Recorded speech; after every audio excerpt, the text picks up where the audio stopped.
It just went out in there. We got it stopped. So. Would you please join us in the Pledge of Allegiance? To the flag of the United States of America, and to the republic for which it stands, one nation, under God, indivisible, with liberty and justice for all.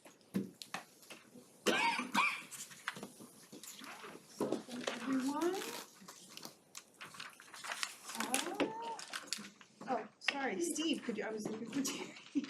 Terry is not with us tonight, so Steve is going to step in, and could you please call the roll? Sure. Thank Frost here, no. Here. Ben Joseph? Here. Tao? Here. Gorson? Here. Moons is absent. And Tyre? Here. 6 present. All right, thank you very much. And There is no correspondence. no correspondence. Okay, so Akash, you're up. Thank you. All right, so in the month of October and towards the second half of September, we've been through a lot. I think the biggest thing is our Stevenson homecoming, which was actually the most ever attended homecoming in Stevenson history. We had over 3,000 students present, so it was awesome.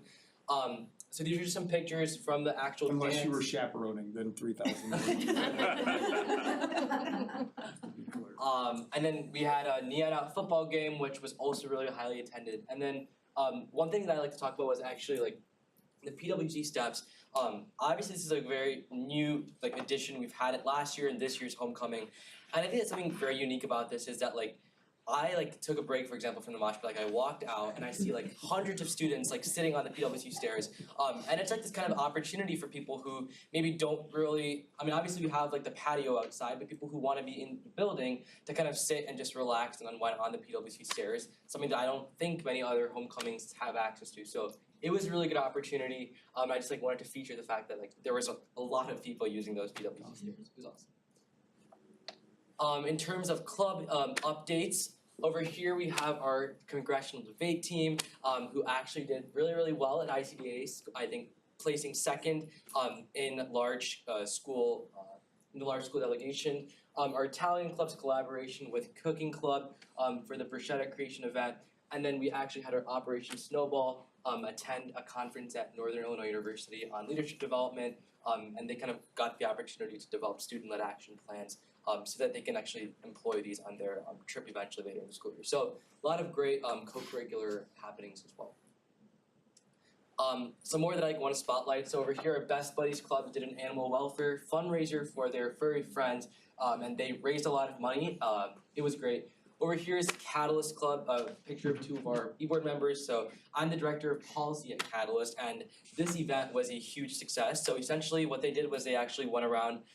It's an event called Sticker Shock, so it happens the preceding week of every big school event, so prom, homecoming, turnabout, and they actually go to different liquor stores and cannabis dispensaries to promote non-use messaging by placing stickers on different alcohol bottles. And so this is Tanner and Kendall, who are our community outreach coordinators. And then over here we have our students helping soldiers. They actually participated in a 11-mile march to raise money and funds for and awareness for the high suicide rates amongst veterans. So really, really great stuff happening. And then supporting our community, we had our NHS blood drive, which was also a huge success. These are 3 of my friends who are on NHS board, and they said it was a great, really, really great success. And then over here we have our upcoming Key Club event for Halloween. So, and they're going to feature different service clubs and stuff as well. Trick or trunk. Yeah. And in terms of academics, there are a couple things that are important that I wanted to spotlight. So obviously here at Stevenson, we value the different ways of success, how different every student has success in their own way. And I think this is this slide kind of encapsulates that. So we have students who maybe their success is defined by standardized test scores, and so we have a lot of students who actually qualify for the National Merit Scholarship. And then we also see students whose success means actually applying that learning and doing it through experiments. And so this is our AP Physics team. Actually, they did an experiment where they had to calculate the drop height from which they could drop a water balloon, and then calculate the speed at which their teacher is walking, and eventually, if they got the calculations right, they got to drop the water balloon on their teachers. Then over here is our 23rd SMUG conference at Stevenson, run by our Model United Nations team, and this was a great success, one of the most attended MUN conferences, and so I think this is just great, like different people that are kind of pursuing their academic interests in different ways. In terms of sports successes, we had our football team partner with the Bears to do an awareness event at the last football game, Pink Out for breast cancer awareness. And at the bottom, we have our girls field hockey team, which continues to do really, really well. Pause on that. And then in terms of the arts, over here we have our Bully play that the Patriot Theater Company put on. Not only did they perform at Stevenson, but following homecoming weekend, they actually performed at the different middle schools and feeder middle school style. It was really, really awesome that, these middle schools are kind of getting to see the amazing work that our Patriot Theater Company is doing. On the left, we have our Spark play, which they're continuing to perform in, so that's also really, really good. And then Fine Arts Concert, we actually have a choir concert going on as we speak. That is really exciting, and I think this whole week is going to be filled with a bunch of concerts. We had our band concert last week, I believe, and then our orchestra concert also coming up this week. Something that I heard, I was talking to a couple of orchestra students. They told me that the orchestra concert is taking place in the PWC this year, which is awesome. I think that the PWC is undergoing some renovation. Sorry, PAC is undergoing some renovation because they're putting electric fly lines. So they've transitioned to the PWC, and I think that Mr. Villaseco, the director, was saying how he's super excited because it's gonna look great. I saw a couple of pictures, so it's awesome.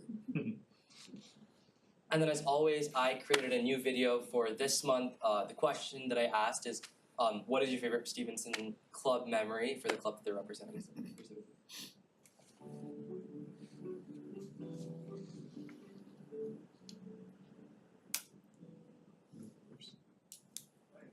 Adlai Club, we played bocce ball. That was really fun. Everyone seemed to have a good time. My favorite memory from SHSTE is the first time I held the sideline camera. My favorite memory for table tennis is competing tournaments against other schools. I'm Breakfast with Books, and last year we had an author visit, and that was one of my best memories because we got to meet the author and got a signed copy of the book. I'm a representative from Girls and Steam, and my favorite club memory was Happy Club. My favorite memory from Best Buddies is hanging out with my best friend Z. Yeah, I'm a representative for Bex Robotics. That's my favorite memory during the COVID outbreak. We just be working on the robot with other people every day. We get to do so much stuff every day. It's really crazy what we can get done after a few meetings. Hi, I'm Sachin. I'm part of SASA, and my favorite event that I've been a part of was India Night last year, where we held a lot of celebratory activities like holy games and different games to get people engaged. Hi, I'm from Saga. My favorite memory from Saga would probably be the Saga days that we hosted last year. People like 73 games. Bring anyone you like.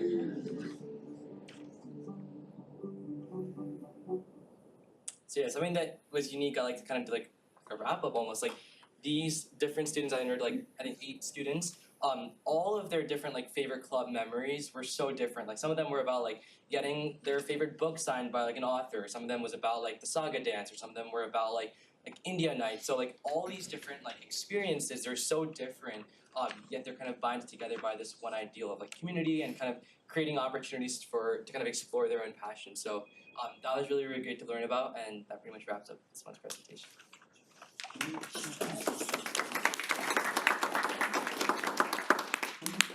The students who were remembering their memories, they're recalling the memories. Yeah. Were those seniors, juniors? What They were classes? Everything. All grades, because I took the videos at our Student Leadership Advisory Council meeting last week, and they especially the Saga one. I remember he said he was a he's a sophomore, and then there are some people from that are freshmen as well, so that are kind of experiencing the club as.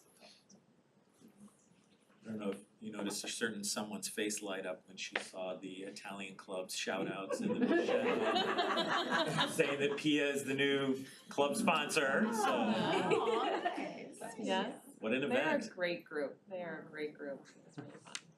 So Kash, what SAGA stands for? I think it's Student Straight Alliance. I forgot exactly what the acronym is for, but it's for exploring different sexualities at Stevenson. Wonderful, as always, thank you so much. Thank you. Thanks for being here.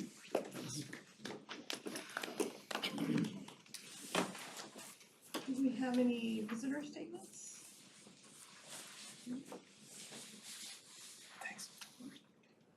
All right. Well, actually, can I say one thing? Of before I course. turn it over?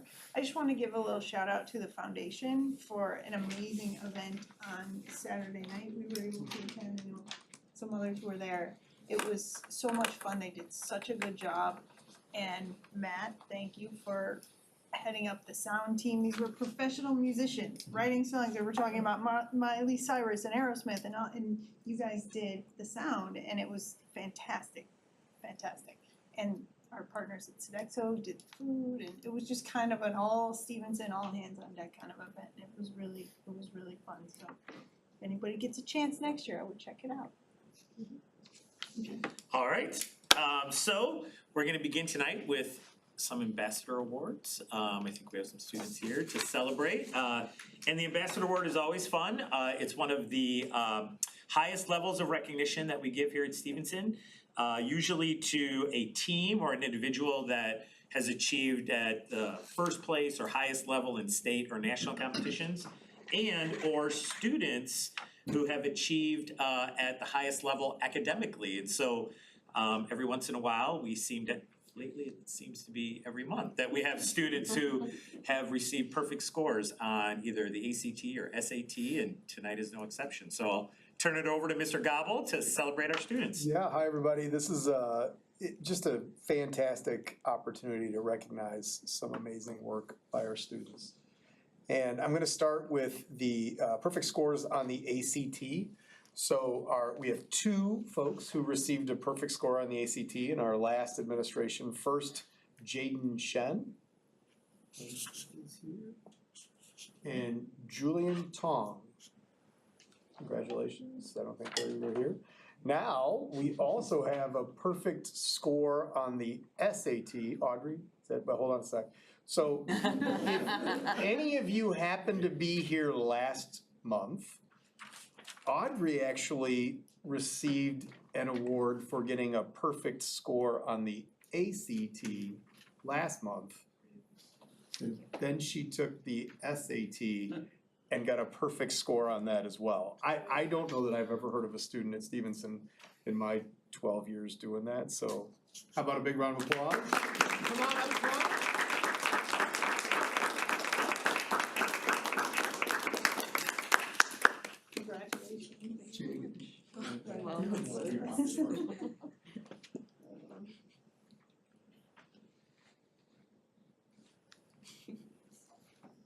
Thank you. Oh, you want one? Do you want one? Congratulations. Congratulations. We're very proud of you. Thank you.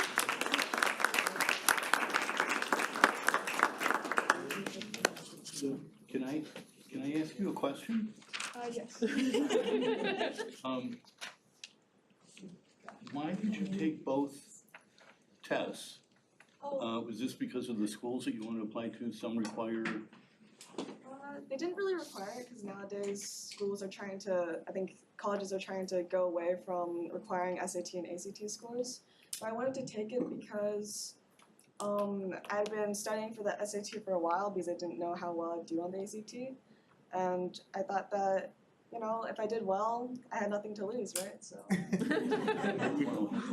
think that's another way of saying, when they're that easy, why wouldn't you take it? It's only a couple hours. It's only a couple hours, why wouldn't you? They didn't do much practice, actually. Really amazing. Well, it's okay.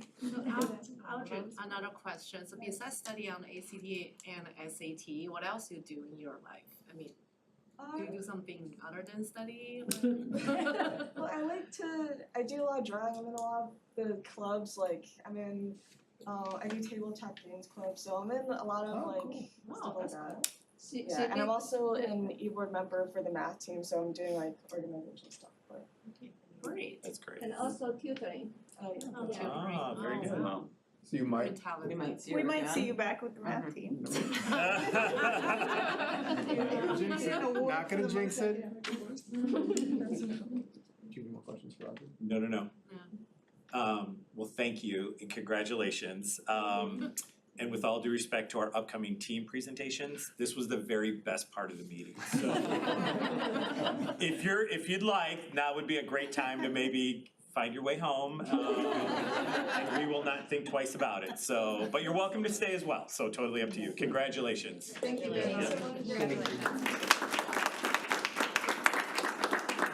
We also have 3 other students here tonight who are coming for their government class to observe civic work in action. So their assignment is to get a selfie with the principal at the board meeting. So we've taken care of all that for them. And what a horrible they don't have to look at it; they just have to take it. So we are. Get extra credit if they get a picture with the superintendent and the president. Oh, I don't know. That would be up to maybe after the meeting. Yeah. All right. So we are excited to the second best part to have our communication arts team here tonight presenting on their work in relationship to SEL. So, Doug, can I turn over to you to introduce your team? Absolutely. Okay. This is our sophomore college prep team. And so we have a nice mix of experience. We have a first-year member of our faculty, and we have a nice crew who are now milling around. Trying to find a spot. Trying to find a good spot. It's theater in the round. Theater in the round. So Joe Flanagan, Jackie Cullen, our team leader Edgar Aguirre, Elisa Galvan, and Aaron Perkins are here tonight, and they do a fantastic job. Squeeze in. Come on in, Joe. And so I guess we'll look over. Yeah, we're all looking over there. So first and foremost, thank you for having us. I think it's wonderful that we have this opportunity to share with you what we're doing on our teams and how we're innovating. In particular with social emotional learning has been a big focal point for all of our teams. But in particular, our team has been working on this. Obviously, we already got our introductions, so thank you, Doug, for that. Appreciate it. Now what are we gonna do for the next 10 minutes? So a little bit about our team mission. One of the things that the sophomore college prep team is committed to doing is adapting and innovating and creating new supports for students and finding a way to reflect them within or reflect their identities within our community. One of our goals this year was to have them find their voice and to have students connect in new ways to our curriculum. Especially seeing how our curriculum factors into their everyday lives. And it really is all about agency. You're going to see in the things we share with you this evening, we're drilling down to 3 specific areas: identity. I didn't see this motion stuff before. Efficacy and proficiency, and you can see those aspects. None of these are more important than the other. They're all vitally important, but in helping kids think through some of the social emotional ideas we're trying to integrate and to influence our own work, it's been helpful to drill down a little bit. People can take action here, and we know whether it be EBR or anything else, as you guys have been thinking about this, we've been thinking about this, getting kids involved in the thing makes it better for them. It's integral to the learning process, engaging this dialogue about how we learn, how we process, and we want to get them involved. And so influencing the curriculum this way has been very useful for us as well. It's really the same thing. Get kids involved, and it turns it into a lot better process. You'll see that in the things we're going to share with you here. So our conversation really started when we looked at our Student Voices survey results from last year.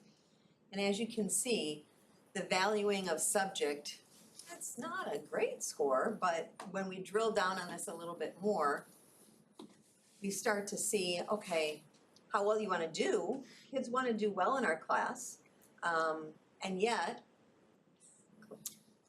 there we go. It's so dramatic. You're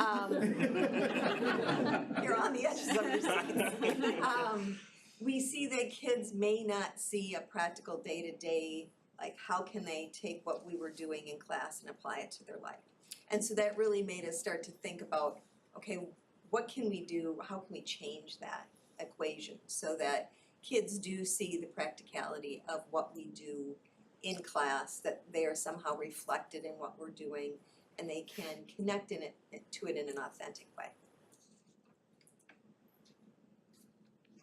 So once we figured out what the data was telling us, we could actually develop a starting point for ourselves. So the data that we pulled from the student voice survey essentially was telling us that students were having a difficult time identifying with the value of the subject in their daily lives. So that was kind of the idea that we were trying to focus on. There was clearly a disconnect between the reading and the things that they were experiencing every day. So our action plan was meant to kind of target this starting point, which is where we're pulling our data from.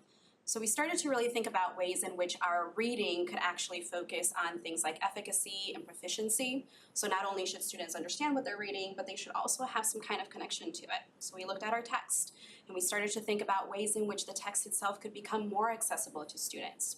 And then we looked at those diverse perspectives. We have a student body that is incredibly diverse. So our text should also match that diversity to create these windows and mirrors or these spaces for students to not only see themselves, but to encounter other people as well.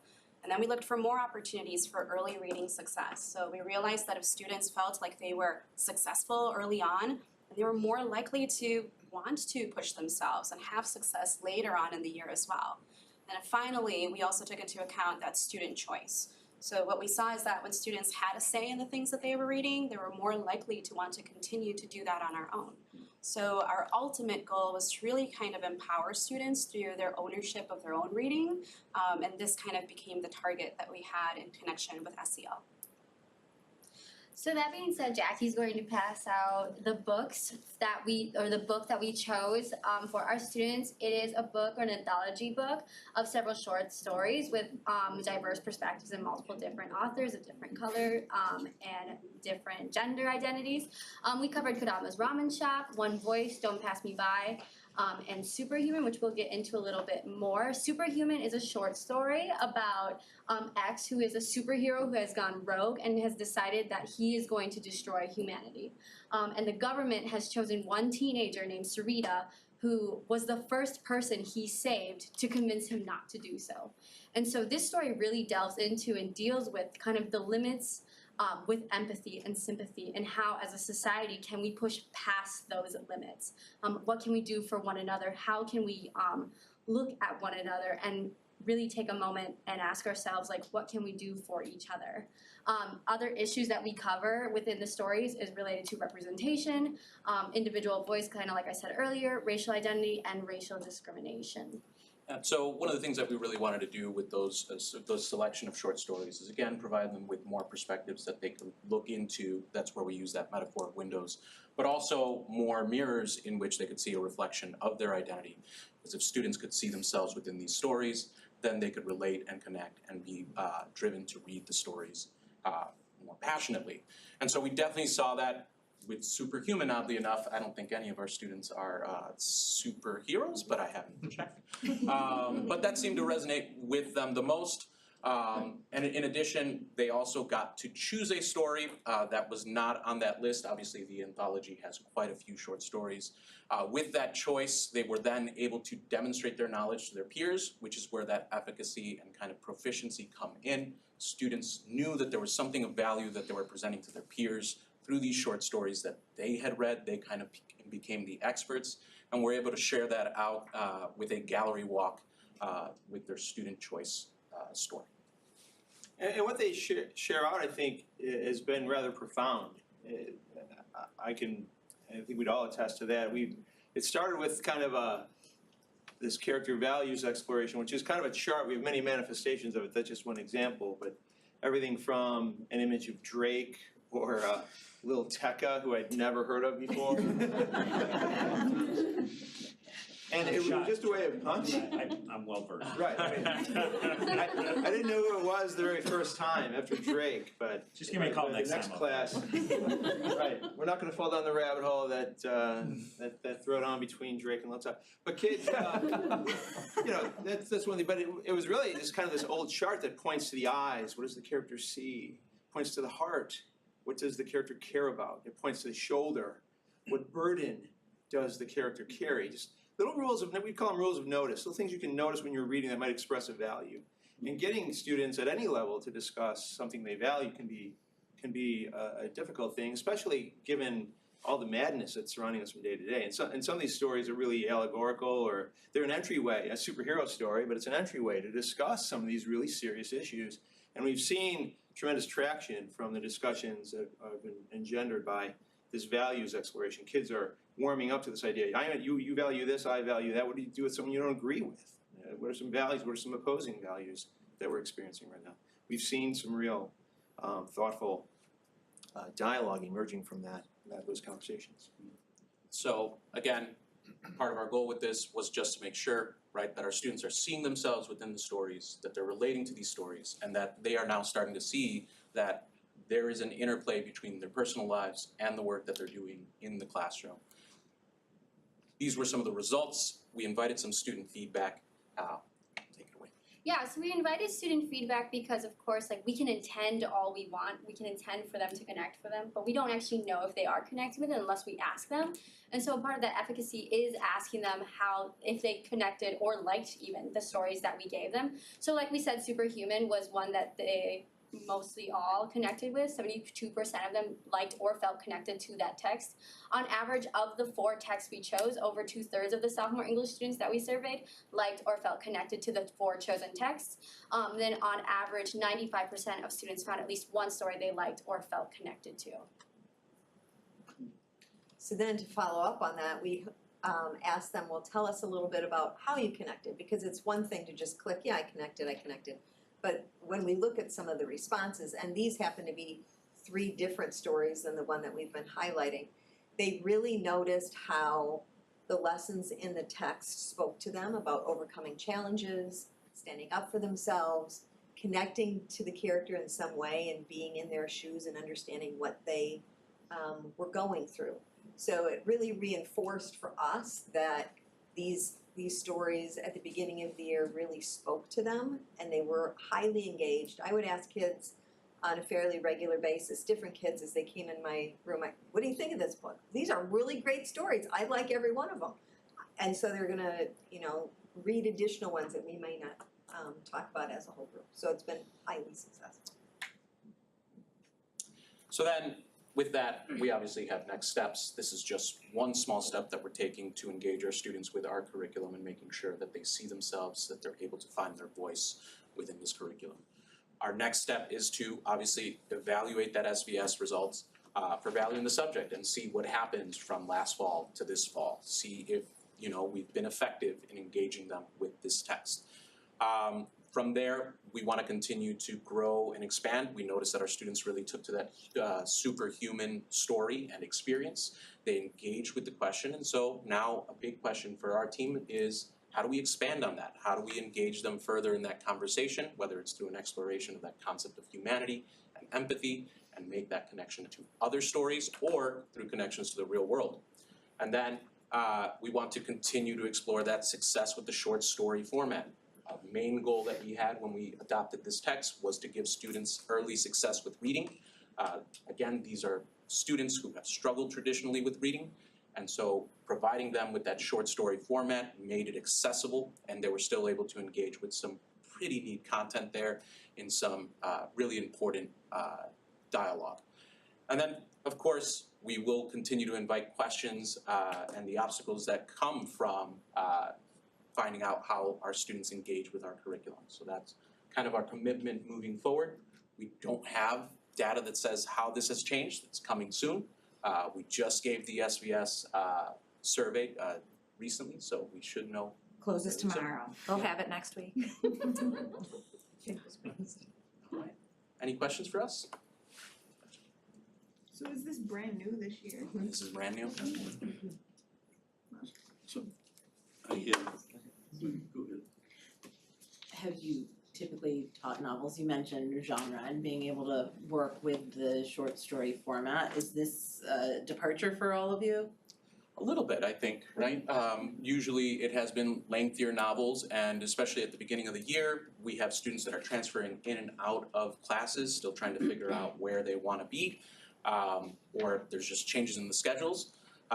So one of the big benefits of having that short story is that students were easily able to engage within our classroom community and not feel like they were lost because they haven't read the first 5 chapters of a particular text, or sometimes even 15 chapters in, right? Now they're able to come in and engage with whatever short story we're in at that given moment. So how much of the session, of the 6 weeks, did you spend reading the short story? It was probably, I mean, I think it varies depending on team member, but roughly between 4 to 6 weeks.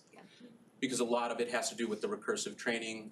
Reading the text together was a big kind of focal point for us, making sure that we're setting up the strong foundations for reading skills early on, and having kind of that recursive practice with those reading skills.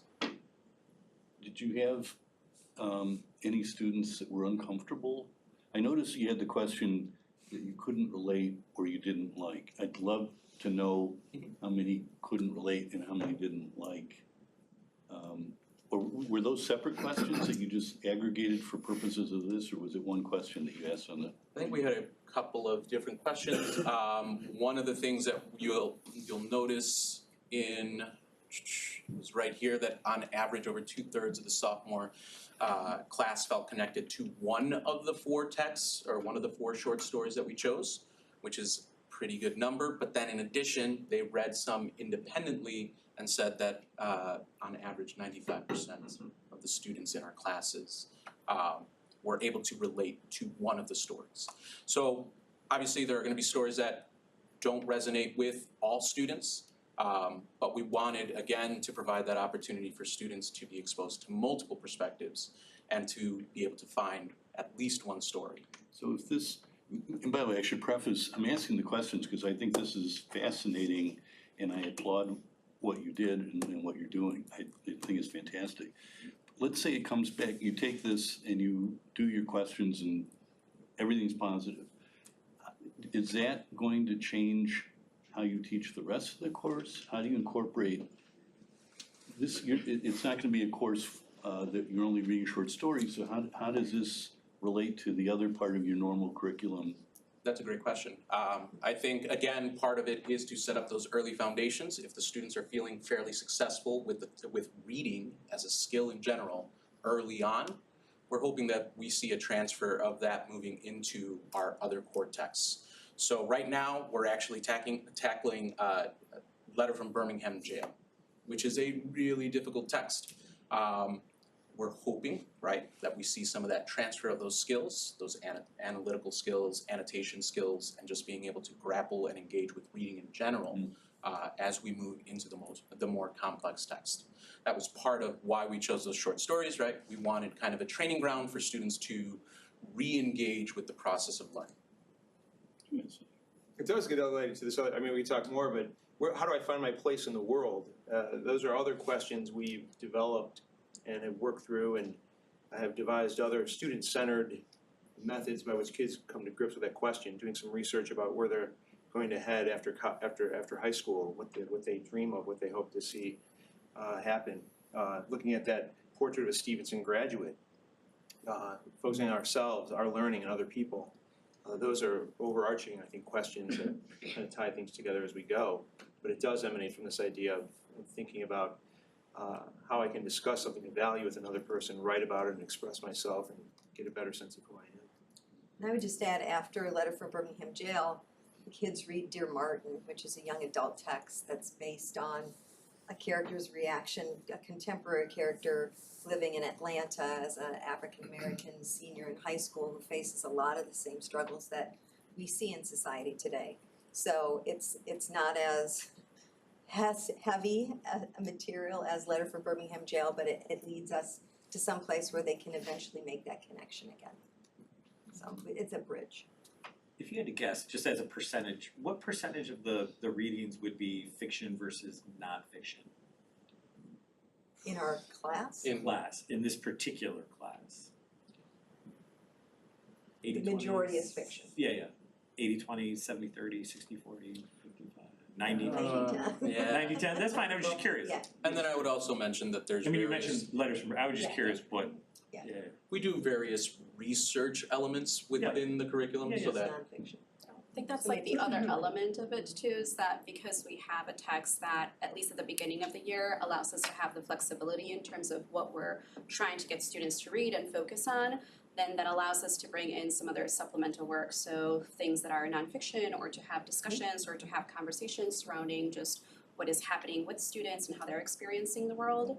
So I think a big part of just the success of what we're seeing, at least right now with this set of students, is that flexibility allows them to imagine a world in a space, right, where they're not necessarily the center of it, but they still identify with that person or that group of people. And so by the time that we're reading something like Letter from Birmingham Jail, then saying something like, this is historically accurate, this is something that happened, someone wrote this letter with this intent and this purpose, feels, I think, more accessible because they recognize those same themes and kind of moments of resilience from that original text that they read that was fiction, but now here it is materializing itself in a text that may have felt inaccessible, but all of a sudden is actually very real to them. It is pretty great to see the 72% of the students got connected with the text. And then I do see another 28%, which is not connected to the content, whatever the That format, story, right? yeah. So do you collect those feedback from students within the 28%? That why they're not connected to the book or? So when we asked for feedback, that 28%, if they didn't connect to that particular story, Superhuman, I checked back and looked back, they did connect at least with one other text that we did read. For most of them, the trend of whether or not they connected to one or not was most of the answers was like, there wasn't much action.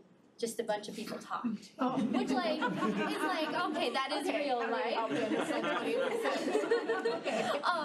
But it was like very revealing to us though too, of like, yeah, what gets them interested in the text as well. And I think Superhuman was a really great like story because they also just talk in Superhuman. So it's one of those moments. I guess, question, as far as the student voice survey, it seems like you interpreted the valuing of subject to indicate how your students see themselves as readers and what their self-images as readers are. And I guess my question is, are you able to parse out from the data or just from your classroom experience what their self-images are as writers and as thinkers, and what are sort of the broader implications outside of your sophomore English class for the way that they are finding themselves in the learning environment more broadly?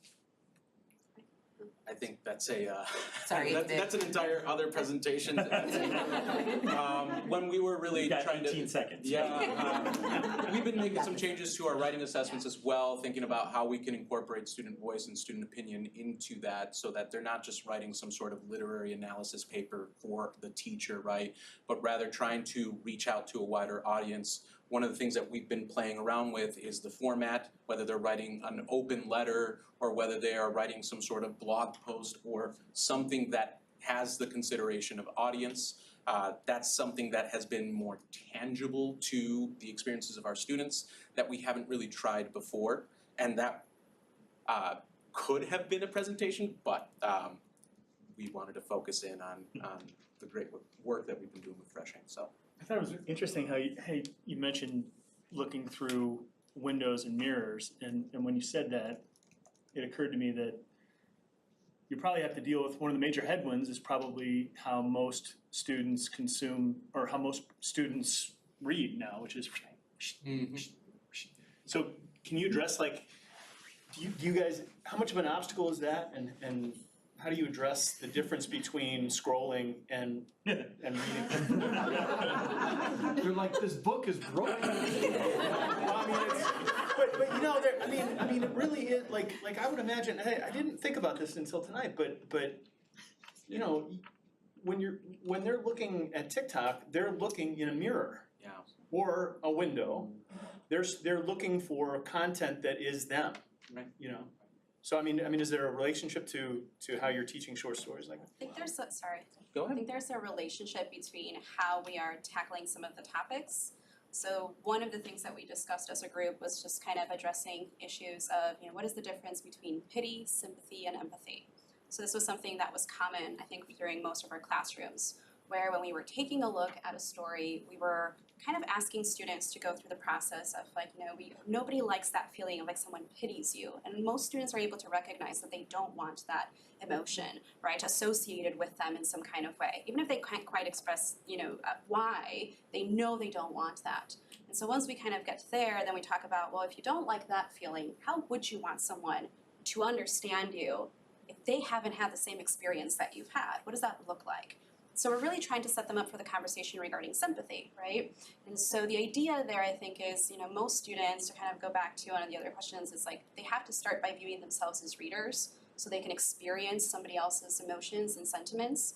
And if they can get there, then they can start to have those conversations where they're being critical thinkers and where the perhaps like the kind of that reaction that they have to scroll through and to not connect maybe starts to become a slower one, or a pause at least, to think about what does that person feel. So part of, I think, our connection back to the valuing of subject is this question specifically, is if they value the subject outside of our classroom, then maybe they will slow down, right, when they're thinking about some of the images they're seeing or the things that they're coming in contact with, whether that's through social media or something else. So I think a big part of our conversation is how do we get these ideas into students so that they can access them in a way that's meaningful to their lives, right? Because that's the area that we were largely focusing on as being an area of growth for our students, is seeing the benefit of thinking about other people, right, as being more than just stories themselves. So if we can get to that, then that was kind of, I think, the connection back to the valuing of the subject. I think there's twofold, right, approach there, which is building that empathetic muscle and having them sustain that relationship with the characters in those short stories, but also just building the stamina to stick to the page for longer than 10 seconds. Definitely something that we'll keep in mind. And to go back to your question about writing, and it kind of ties into your question about the reading, one of our new first writing assignments this year is they had to take a perspective on whether or not we should still teach traditional language arts skills. Like, should we still teach you how to read? Should we still teach you how to write essays? They had to take a perspective. And at least my students overwhelmingly said, yes, we still need to know how to do that. So it's like, good. More than they say they do. That's a safe. It's wonderful to hear. So it was wonderful to hear them, because they had to formulate their own position on the issue, and I think everybody here would agree that that is what their students were, well, that's why we're still in school. Yeah, we still need to know how to manage reading online material, and how you need to adjust and look for different things when you're reading in a different medium. So That's great. Well, that is probably a great place to end. Thank God. Yeah, thank God. Thank you guys so much. Really amazing. Well done.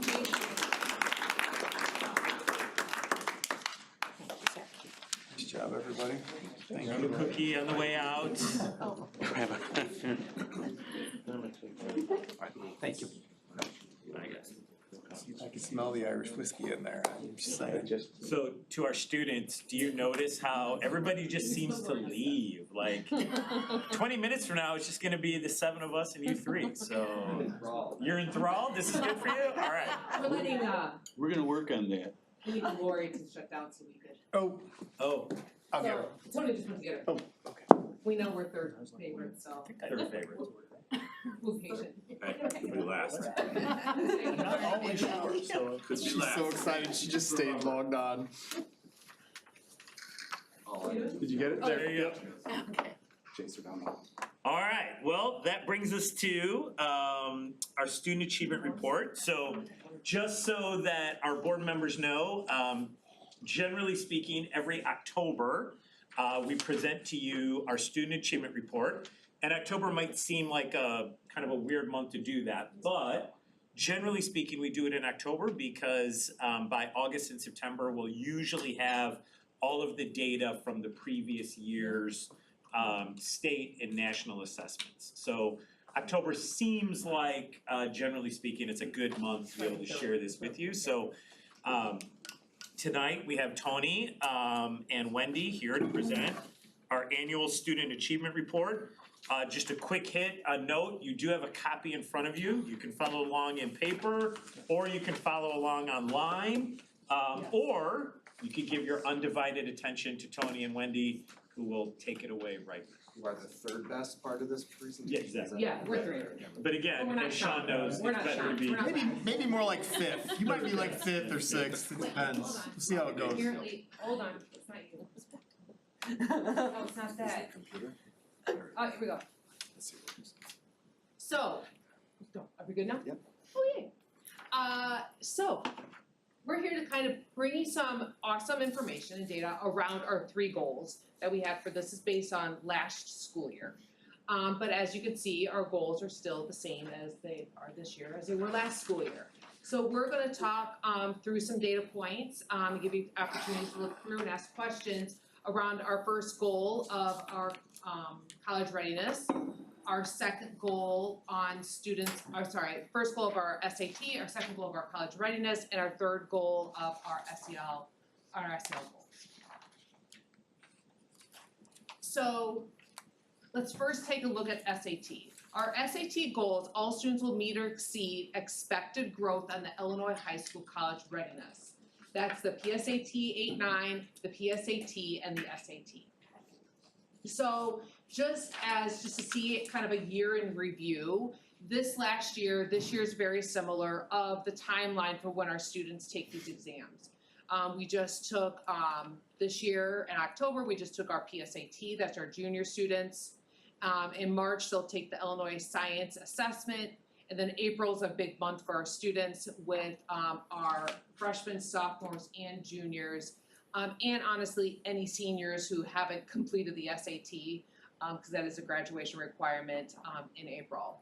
And then in May gets our fun of AP Palooza. So just to kind of give us some context of this, of where our current junior students are. So our class of 2024 this school year, so our graduating seniors, these are the tests that they took as freshmen, sophomore, juniors. So as you can see, as freshmen, they did not take, that was our out of school hybrid year.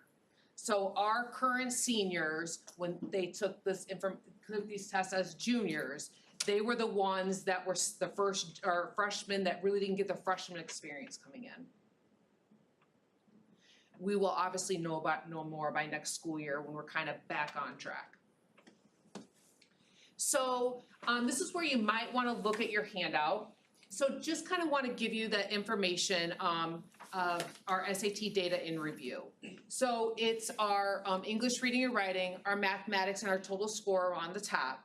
But what I want to focus you on is towards the bottom. So everything is white is Stevenson. The stuff that's kind of the brownie color, as we wanted to show you the data from the Illinois and the national SAT for both the 2022 school year and the 2023 school year for comparison. Because one of the things that we saw, if you look at the bottom and compare the total score, the math scores, and the English reading and writing, between the 22 and 23, we took a slight drop. Not much of a difference, but a little bit of a drop. And that was across the board for Illinois and nationally. And so Tony and I were talking this morning, we were saying like, okay, what might be some hypothesis of why this would be? And really, we're not gonna probably know that until we get a little bit further down the road, but we suspect that these are our freshman students that didn't get the PSAT as freshmen. And then their first test was as a sophomore and so forth. So with that said, if we look at what the benchmarks were up at the top for English reading and writing and for mathematics, and look where our students scored, and look where our student scores in comparison to Illinois as a whole and the nation as a whole, our students are still doing wonderfully well. It's incredible. So even with the big COVID blip, our students really hung in there. With consideration to the amazing teachers that were just in this room. Yeah, it's the work that those folks have done over the last 3 years, I think, is really key to why that's happened. For sure. Can I just ask a quick question? Yep. I know Troy you've dived into all this data as Yeah. well, but is the differential of so we dropped 6 points, the rest of the state dropped 4. Is that significant? In any way, shape or form? For anybody who's noticing that? I don't think so. I don't think so No. either. Somebody would ask though. Yeah. Okay, just curious. I mean, think about it, you have a non-COVID year where you drop 3. I just mean in comparison. Yeah. It can happen. It doesn't seem significant to me at all. So other things to consider is as we're looking at, as we go into more of the data, our class sizes are getting a little bit bigger. We're getting more diverse student populations, and so some other really interesting things coming up here in a second. Okay. So what you're looking at here, if you look at the top where it says PSAT 10, these are our current seniors. Their sophomore year was that they took the PSAT 10, and then the junior year they took the PSAT, the MNSQT. And you could see where percentages of how well students did. The red being the students that did not meet and either or both, and the green meaning the percentage of students that exceeded. And then you saw that same groupings of students, which was 933, go from the MNSQT to the SAT. So the really amazing thing that you could see is between junior and senior year, the percentage of students that did not meet went down, a pretty nice percentage, and the exceed went up.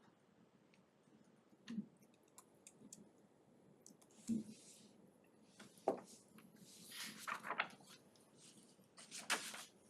don't know if any of you want more questions on that. Just absorbing it, okay. So just some other pieces of information that you might find interesting.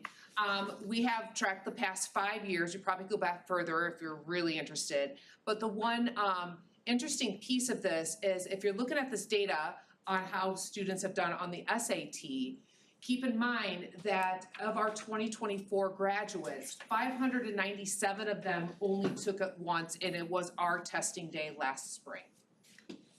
You have additional students that take an additional time and you get more. We had 4 students that decided they wanted to have the fun 8 times. But it's just really interesting, that trend of students feeling comfortable and confident of taking their SAT here at Stevenson. We take that as a huge compliment to how we do things here. And just for the base of comparison, that number of kids only taking it on the ACT previously on our day would have been much smaller.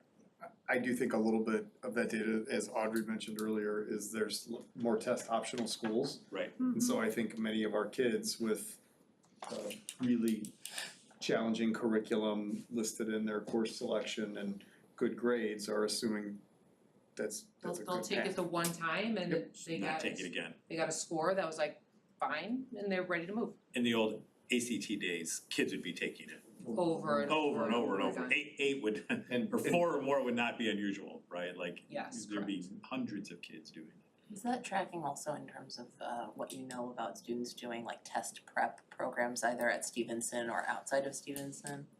We don't really have that much data about what students are doing outside of data, or outside of Stevenson, but inside we still have a number of students that take well advantage of our summer school courses and our test prep through Stevenson. We offer a lot of opportunities for students. We definitely try to target students too, say, hey, this might be something that you would be interested in, to help the students that really could use the extra boost.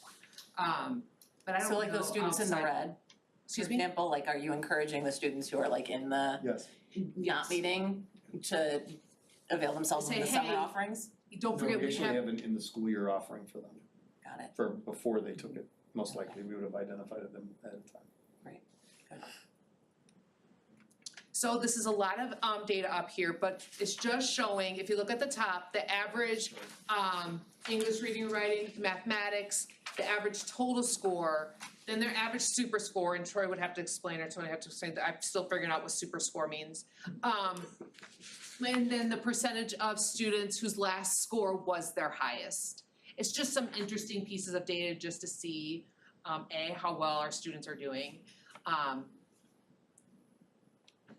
So super score is your best science score that you ever took, or your best math score and your best And they put it, there we go, reading and writing and they put it score. together. And it can come on different tests. And some colleges will accept the super score, So if you take it 3 times, you take the best. the best of each chunk. But what's fascinating is if you look at the 2024, the super score is 1227. The average, highest score is 1224. Not a lot of difference. Not much So difference. they're flattening out. And they're not taking it as many times. Mhm. I mean, in the old days, we would Times. get kids taking it 6 or 7 times, moving up 2 points and 2 points, and, it just, it's like What year little bits. again did Oh, we sorry. transfer from it being ACT and? 17. 2017? So none of this data reflects that. This is all since the SAT has been our test. Yes. Just some side note information I thought I would highlight, because we're very proud of this in my office. Is we just took the first digital SAT last week. We had 96% of our junior class that actually took the test. Even though it's technically, we don't force them to do it, we tell them all that they should and they all come. And we took it digitally.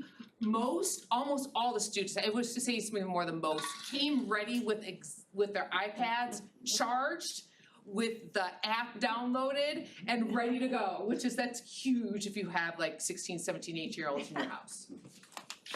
We did have about 200 on standby that Nancy Hunson and her group were able to provide to us. We had no testing delays due to technology. We were worried about that. We may be the only school in the country for the. That's what, right there, I put this National brag delays. slide up here. This is like What? fantastic. National delays. Oh, Like- well, there were national delays, but schools themselves totally screwed this up. That's where, like Doug Disaster. Taylor and his team were amazing. We did about 900 in the field house. Cause we had school day, so we were limited on our spaces, so we had 900 juniors in the field house testing together. We got a little bit of late start, just helping kids, no, you gotta stop, you gotta keep going to 10 on here, like on the pre-admin things. So we had to do a lot of poking to keep them going, but we had no delays due to technology. That was fantastic, and all students were submitted. We had no submission errors, which is awesome. And what I think is probably the best that this could give us is all our accommodated testers. So students with IEPs or 504s, usually for SATs, have to take it over 2 days. Like the ones that have 100% extended time or 50% extended time, they're having to go over 2 days just by the administration of the test. All of our accommodated students were able to test in 1 day. And because So- the accommodations are linked to their account, when they log in, they automatically get the accommodations they've been approved for.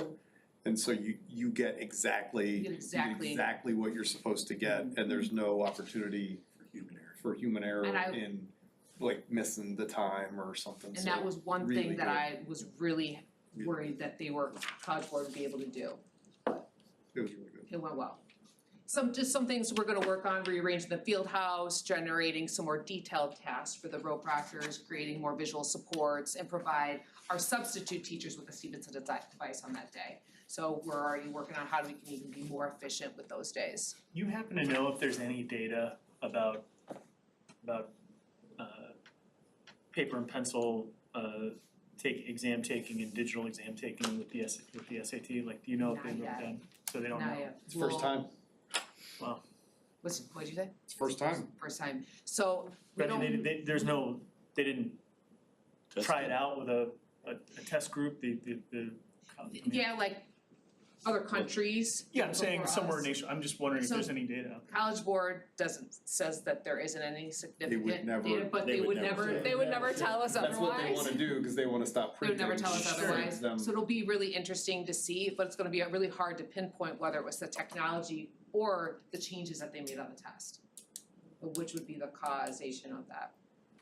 Did anybody say anecdotally, did any students give you any feedback anecdotally about how, did they like it better than the They did. PSAT that they filled in, or? They did, College Board did ask a question at the end, cause I was looking over the shoulder of a couple kids, it says like, how was your experience? But I think a lot of kids didn't take it as my experience for the test on the iPad, just my experience for the day. So it's gonna be really interesting to see when they send us that feedback, so hopefully we're gonna get that feedback to kind of give us a little bit of insight. You talked a little bit about accommodations. Is there a paper accommodation for students who There don't want to take is- digital? There is a paper accommodation. And how are you, within the logic of the school day, if you're running a regular school day, how are you supporting students who have like environment accommodations, like who need, a small test setting? Like, we do. how are you running that? Yeah, so that's not very much different than what we've done in the past. So depending on whatever the student's accommodation is, there may be some one-on-one settings that students have, and we did have some for the PSAT, one-on-one, like one proctor, one student settings. And We give up it's the same. offices, we give up You figured it out. anything and Yeah. everything. Sometimes over here. We'll bring them over here, so my testing team will Yeah. find every small space at Stevenson Yeah, we and we'll tested kick people out if Tony we in have my to. office, we can put kids They in give the. counselor offices our offices. Yep. They make it work. So those will change, so we didn't have any during the PSAT that took a paper one this past October. I have a feeling we will have a few for the SAT, a little bit higher stakes. But it has to be an accommodation now. So now a school has to prove purpose for the paper copy.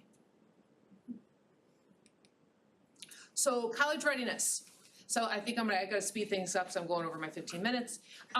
Just some things with college readiness.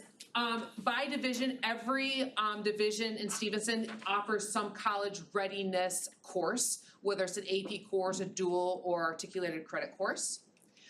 Of that, during this past school year in 2023, 90.7% of our students, so 1,064 of them, took some college, at least one college level experience in their 4 years here at Stevenson High School.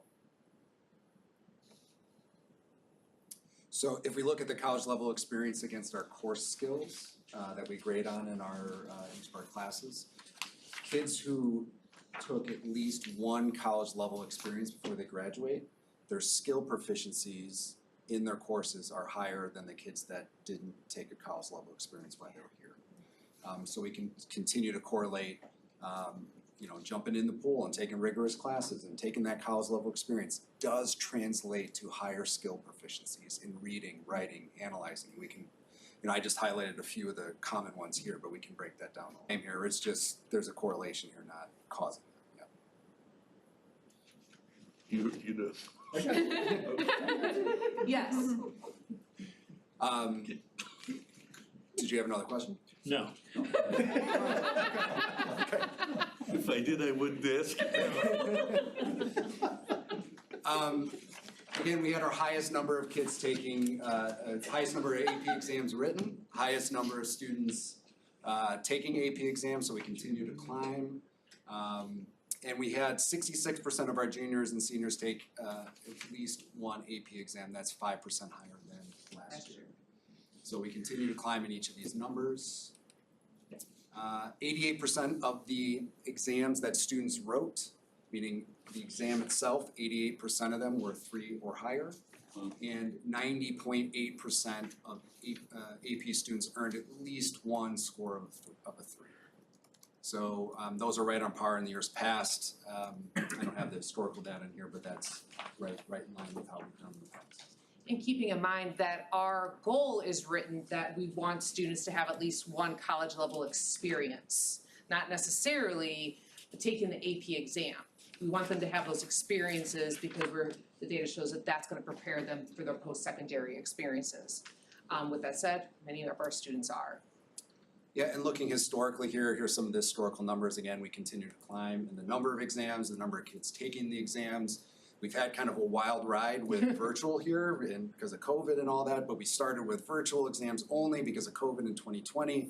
Then we are a hybrid of virtual and paper exams, and now Wendy and her team have done a great job administering the digital exams and SAT, and that's gonna continue to happen going forward, more of those digital formats. So we're riding that technological wave right now. We did offer one, an English digital AP last year. It went swimmingly. Our students did really well, and we did get feedback from students because they were able to go back into their classrooms. It says that they actually liked the digital format. Really? Has the College Board published a timeline at all about? Not so much. The past couple of years, they release, like, they're going through each Right. one kind of methodically. They released the first group So they're not last gonna year, dump. a second group this year, but I already warned the AP teachers as the SAT keeps going pretty well for them, it's gonna be a fast track for all the APs too. Got it. Okay. And then looking at by division AP exams, you see that the majority of our AP exams are in science and social studies, but when you look at the performance, the percentage of exams that are receiving 3 or above are evenly distributed amongst our divisions. And one thing, where it gets back to what our goal is, we found this data interesting, is that it shows the middle column is the percentage of students who are in an AP course, who are getting that college level experience, and then the number of them who took the AP exam. Last year, we saw a bit of a dip, I think because of the new trends about, well, this AP score, why do I wanna spend this money and time if this score is not gonna do anything for me to get into whatever university I am? So students are picking and choosing. And I think as we talk in a moment about students' social emotional learning and health, they're making some wise choices for themselves. So we're not very disappointed in the number that they took as less than the number in the course. And just distribution by, grade level, so freshmen, again, very few take it, usually those are just kids who, speak Japanese or Italian, they sign up for those tests directly, and then as kids age and go through, the majority of our exams are juniors and seniors. We will see, just planting a seed, we will probably see a little bit of a jump, just a slight of the freshmen with this year AP, College Board is offering the AP,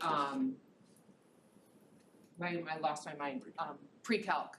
They're gonna be offering that, so we will have some students that will be wanting to take that exam. And then just a distribution of numbers for exams taken for our students, those who took 1 to 2, 3 to 4, 5 to 6, and 7+. I think it lays out, pretty well. The word, the stress of like every kid's taking 7 APs. Well, a few are, but it's not overwhelming. But if they're taking 7, they're telling everyone about it. They are. And then around our dual and articulated credit, we had 634 students that took a dual credit course, 84 of them took an articulated course. The number of courses we have is growing a little bit every year, about 28 different courses that we have, and you see the list of colleges that we have articulation or dual credit agreements with, College of Lake County, Harper, Loyola, and North Central. Quick question, I know we have our senior surveys coming up next month, student satisfaction surveys we do in November typically. Do we have any data on how kids are using the articulator and or dual credit? Do we ask anything about that? I don't think we have a question on there. I do know that Sarah and her crowd, because of some of the changes that are going that we talked about last month, we're adding some questions and things in there, so I could check with her to see if we're gonna be I would asking just be something like curious, that. We make a big push toward making those opportunities available to them for dual credit and accelerated or articulated. Do they do anything with it? I'd be curious. Yeah. Alright, sorry, just kidding. Moving along, because we're a little short on time, grade distributions. First semester between 2021-22, and then last year, our grade distributions are pretty steady. Our kids do quite well in our courses, A's and B's predominantly. If we look at Sem 2, again, 2021-22 to 22-23, same distribution. So I know there's a lot going on in this graph, but our kids are awesome, they rock it in our classes, and it stays steady year to year. One quick nod to seal by literacy. Our kids continue to seek out this seal and this commendation.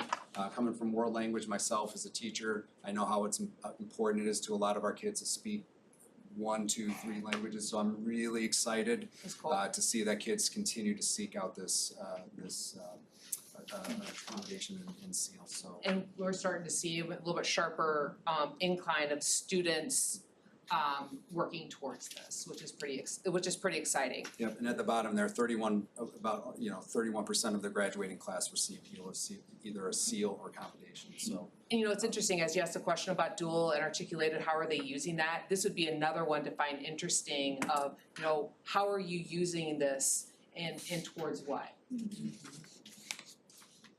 Our last goal, and thank you, Lori, for hanging out a little bit, is our SEL goal. And we are offering voice surveys through 3 venues. One, our student voice survey, which we're finishing up in all of our classrooms. So all divisions, all courses, all teachers are expected to ask students for their experiences in class here in the fall. We also do a school climate and questionnaire that comes out of Student Services Division. And then we have, Trish does an amazing job with our athletic program and asking them, our student athletes, for their thoughts, feelings, opinions in their world of athletics. So this school year, we really focused on 2. We focused on classroom belonging and valuing of subject. As you may be discovering with conversations of every board meeting, when teams come here, they usually pick 1 or 2 or both of these to talk about. And that work has shown an increase. So as we look at that, what I think is one of the more exciting things is what Lori circled is the 18,061 different entries in. When we think about when we started this charge a few years back, it was hard to get students to provide this. They don't want to take the time out to do it. And so students are finding it valuable to give feedback. And as you could see, go back. As you can see how we've spent some time, and if you look in the fall, like look during the COVID years, we took a big old dip, which we would expect, and now we're moving our way back up in the world of classroom belonging. And I think just to throw in the team that you saw here and how passionate they are about connecting with kids, outside of what they presented, just each one of them just oozes like, we care about you, we see you, and I think, you know, that's just who we have here, and that's, I'm not surprised that number going up. Just to point out something that may be obvious, but although there was that COVID dip of what, I can't see, 11 points, 15 points, I don't know. Just to be clear, during COVID, while most kids were at home in the fall of 2020, still 60% of them felt connected and had a sense of belonging virtually to their teachers and their classes. That's pretty impressive, you know, that our teachers were making an effort virtually and our kids were making an effort virtually to stay connected. So whenever I see this, I feel like I have to point it out. So. Yes. And to our teachers, all of our teachers, like 76%, that's not good enough. Like, why are we only at 76%? And Lori gets that all the time, I'm sure, right? And so then we have to bring things into perspective a little bit. So one nice thing that Panorama has is you can compare Stevenson's to other Stevenson-ish places, so we're trying to measure apples to apples. And when we do that, we're at the 99th percentile when it comes to a sense of belonging in our classrooms. Troy, did you have a question? No, I was just wondering, the slide says grades 6 to 12. Oh, and that's just because, so the survey data that they take nationally, the questions are graded, if that makes sense, which questions are appropriate that we're asking. And so the bank of questions that we ask from is 6 through 12 student voice survey questioning. That's all it is. I'll tell your teacher, you used to playing close attention. I like it, that was good. For Claire. You get extra credit for that. You do, totally. We'll let your teacher know. You can take 2 cookies on that. I will make sure to do that. I got it, I understand. You don't even know what. So, He's allowed inside. moving right along. Moving right along. So the second one, value of subjects, which you saw this team, the English team, talk amazingly about the work towards that. We just continue to move up. And what's really interesting about that one is that we didn't see as big a dip in that like during the COVID years. And so with that, we're still moving up. And again, you know, our teachers like 74%, that's not great. Well, it is great. Because we're sitting in the 99th percentile, so we're doing some amazing work in our classrooms. And so I don't know, Lori, if you had anything to add? That's amazing, unless they have questions, so wrap it. Questions, thoughts, additional? That's great. It's great, you guys, and you know, there is far more data that we have. We do. This is really just the tip of the iceberg. A lot of it you have in your end of year report that you got in August. This is the most up-to-date current data that we have. But Tony and Wendy pulled together all kinds of other data. So this report we do at the board meeting every October because it's aligned to the 3 goals in our GPIs. So we felt like this is important to do each year in October, tied to our GPIs, goes into a formal board report. But you guys did a great job, so thank you. Crushed it. Oh, no. Crushed it, Mark. Crushed Thank you. it. Thank you, very guys. All right, next item is our current enrollment report. So you can see that if you clicked on that document, this is a pretty standard report that we get daily from Wendy's office, actually. And we take a snapshot in time. I think, Sean, this is the 6th day enrollment, is that right? Correct. Yep, this was a snapshot taken on the 6th day. On any given day, this enrollment report may be off by 1, 2, 5 students if for some reason kids moved in or moved out, et cetera. But generally speaking, you can see that on the 6th day, our enrollment was 4,623 students. Those are all kids that we're educating either in the building or out. The best way to think about that number is that whether they're in the building or out of the building, we are responsible for 4,623 kids. That's the best way that I like to think of it. Whether they're in, out, no matter where they're at, they could be at a day school in Colorado, they could be wherever we're responsible. That number is 4,623. We are waiting on final site or Decision Insight. Decision Insight. That data should be coming in the next month or 6 weeks. But it's in line with previous years. But we think it's gonna be in line with previous predictions, estimates, whatever you wanna call it. And the upper end of that enrollment could be around 4,800 within 3 to 4 years. Yeah, correct.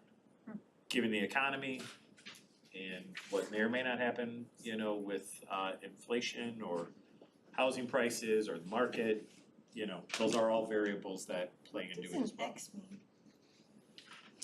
What does what mean? There's an X in building, out of building. And then there's just an X. It's just one student. Yeah, the bottom. Or 2 students. That's, The X. it's just an error in Infinite Campus. Okay. That was probably a kid that just got They- added that particular day in We the don't know middle of where when it we belongs. pulled it. Okay, Correct. I see, okay. Okay, we also have a first reading for the board policy update on accounting and audit procedures or policy that we mentioned at our finance committee meeting. So if you have any questions about that between now and next month, please let Sean or I know. And that, I'm gonna just ask. Fire away, please. So I noticed in the letter, in the draft of the letter they shared in the finance committee meeting. So what's being recommended here is essentially right in the middle of what there's. Correct. So they're recommending based on size of school and what's. Correct, they look at any number of things and some of it's left up to the district to determine really how much do they really wanna truly capitalize. I mean, we had a really low capitalization threshold of $500 for a long time, and that means that literally we gotta tag everything that's got $500 or more. So now we're doing stuff that is less consumable. And has a useful life that will extend a period of time. Yeah, okay. Thank you. Yep. Okay, so we'll bring that to you next month. You can see the personnel report with a usual selection of items in there for you to review, some of which will be part of consent. And that brings us, Sean, to approval of the Siemens contract, which was a first reading last month and being brought to the board for approval today. Correct, and just to review, Siemens, we have a contract with Siemens to provide really their expertise as it relates to our building automation system and which they call the Seago, and the software and the equipment that is attached to it. And so while the cost of the contract has gone up some, it has also included multiple new sensors, new controls, things that we didn't before, such as our indoor air quality sensors, which is new. It does include the annual subscription cost, which we would have to pay for anyway, just like a site license. And then, of course, the number of days that a technician is in fact on hand. This is something that, you know, we negotiate and work hard with our vendors to try to really get them to sharpen their pencil every year. But with the cost of employees and really the lack thereof of good employees in the engineering field, we did have to a little bit of a higher renewal than we want, but it is a small compared to what we were paying last time and the CPI at that point in time. So tonight we are recommending that the Board of Education approve the new 3-year Siemens contract as presented. Can I get a motion? So moved. Second. Any other questions for Sean? I know we talked about this already, but. Yep. Okay. Okay. No? Aye. Ben Joseph? Aye. Sal? Abstain. Yes. Gorson? Aye. Moons is not here. Tyre? Aye. And Frost, aye. Passes. Excellent, thank you. Our next one is also an approval item that we talked about previously, which is an upgrade to the cellular network inside the building. As great as 5G is, 5G does not penetrate, it operates at a different wavelength and has difficulty penetrating the buildings. While this may not be as big a deal, the reality is that many of our public spaces where we have non-Stevenson people on a daily basis can't access not only their phone, but can't access dialing 911 in an emergency. And we actually had 2 instances where it took longer to actually make a call than what would have if they were able to get a cell service. So we did call out a couple of different vendors and a couple of different options. And one of the options was tying directly into the cellular line that goes to the nearest cellular tower. That was quite expensive. That was well over $1 million to do. We asked them to give us a quote on a different option as well. They were higher than the option that is being presented tonight. Connecta USA is the solution after some thought with myself and Doug Kaler and his team. Agree it's going to be best suited for the district. It also is phased. So right now we are just doing the large public spaces. If you think of the pool, the Performing Arts Center, the Patriot Wellness Center, the Sports Center, those types of things. So we are recommending tonight that following any discussion, the Board of Education approve the upgrade to the cellular network with Connecta USA at a cost not to exceed $245,300 as presented. Can I get a motion to approve? So moved. Second. Thank you. Any other questions for Sean? Sean, this wasn't initially in the budget, however. Well, we had a little bit of a lower amount. It was originally budgeted for $150,000, but one of our other purchases is close to $350,000 under budget.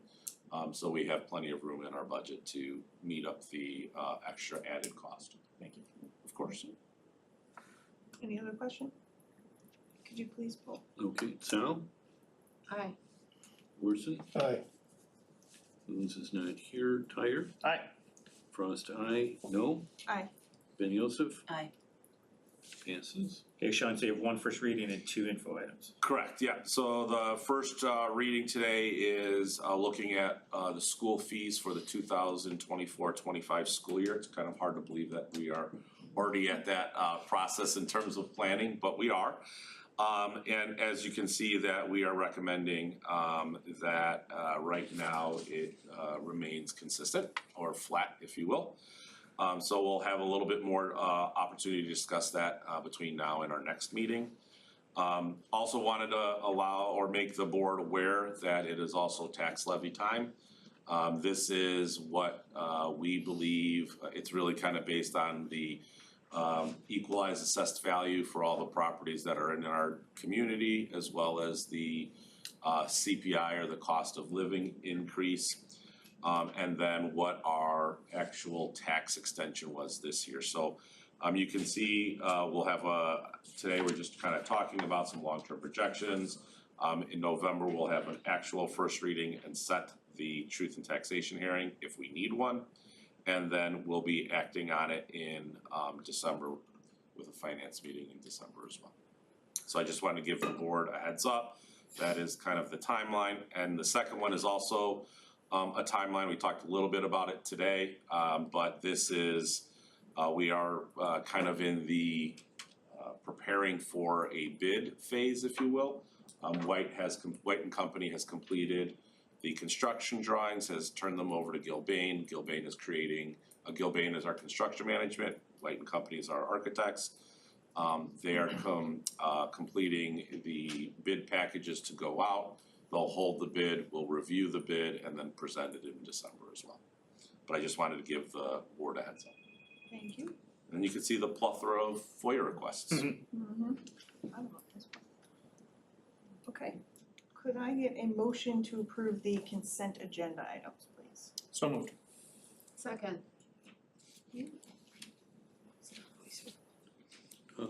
It's a poll. Please poll.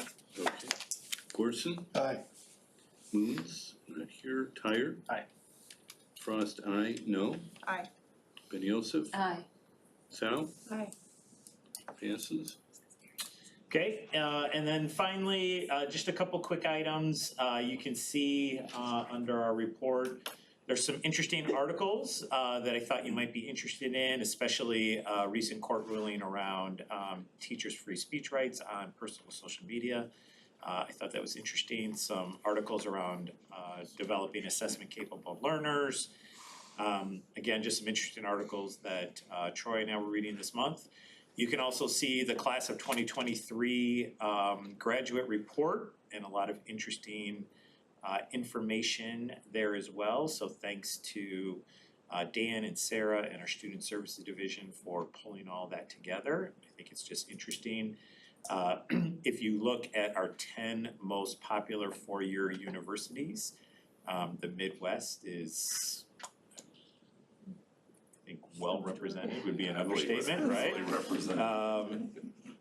With the U of I being our, I guess we're their #1 feeder, I think is the best way to describe it. Not even close. Not even close, so Forever. more than 10% of our kids go to the University of Illinois. So you can see that, really great information, so you can take a look at that at your leisure. Also, each year, right around this time, we also present to you a professional development report. And we always find this to be interesting each year. We ask our Human Resources Department to put together a report that identifies all of the professional development that teachers have engaged in over the course of the previous year. So these are not career kind of PD opportunities, but they're it's the PD that teachers have engaged in over the course of the last year. And it's important for us to share this information with you because, to be honest, the PD budget, or the PD line item in the budget is not small. We really value kind of the work that our teachers do in the area of professional development. And we feel like we should share that out with you, and you can see some of the amazing work that people are doing. So if you have a hard copy of that, please take that with you and take a look at that when you get a chance. You'll see an interesting article and roundup from Robin Schwartz related to the legislative roundup, rather, related to what's happening downstate. There is an ELC update as well. And then each month, we facilitate parent engagement meetings. And this morning, Troy had to go solo. I was at PT, but Troy had to go solo and did a great job. And we actually had a parent send this in this morning, and thanks to Pia for getting it in there. But a really great kudos to Troy, and Jamie was there as well, I think, for the work that you guys did this morning. And they're small group meetings usually of about 4 to 5 parents, but it's usually an hour well spent. They walk away pretty happy, so. And then you'll see some student profiles of some of our amazing kids. Can I ask? Oh, yeah, please. So I'm just, the comment that Jamie put in complimenting Troy. I'm just curious, is your sense generally that people are aware of all the different sources of communication that you're using to communicate with them, or was this? This was an email from a parent who was at the meeting this morning. But I'm just curious if your sense, you know, when you start talking about these kinds of things at the meetings that you are having, are you getting a sense that families are aware and using it, or are you getting a sense that this is like news to them when they hear about it at these breakfasts? No, they use it. They use it all. Okay, great. There's almost an insatiable appetite for information from our parents. Daily is necessary. And if the is it available, and I assume all of these things are available to the public. Anyone in the community who wants to log on to this can go onto the website and log on to all of these things. Parent engagement even has their own social media, and they there's a lot of information out there. Mara has twice monthly sessions for parents to get involved, and Mark works with Mara on that. Like it's a lot. Good. As the kids say, it's a whole thing. Am I right about that? Is that? I don't think the kids say that anymore. Not anymore, but. No? It was, yeah, I think that was. They still say that. They still say it? All right. I'm hip. You're hip. It's not your hit. Can we vote Well, on that's a that? problem too. That's why I was in PT this morning and had to miss the meeting, so. All right, we need to end this meeting. All right, so you can see a wellness club video there that's really great, and that's all we got. Can I say one Oh, thing any that she's other here? questions, comments? No, I just wanna say that Wendy took time out of her day to take myself and Grace and show us around at Tech Campus, and it was really awesome and informative. And for our board colleagues, if you haven't been there yet, it was really wonderful, and you and the principal at Tech Campus were. Wendy was a great campus. Did you get to meet Derek? Yeah. Great. Yeah. It really is. Yeah, It's yeah, it amazing was going great. on. Yeah, if you haven't done it, I would recommend it. Okay, could I get a motion to adjourn? So moved. Oh, second. Okay, all in favor? Aye. Opposed? It was a very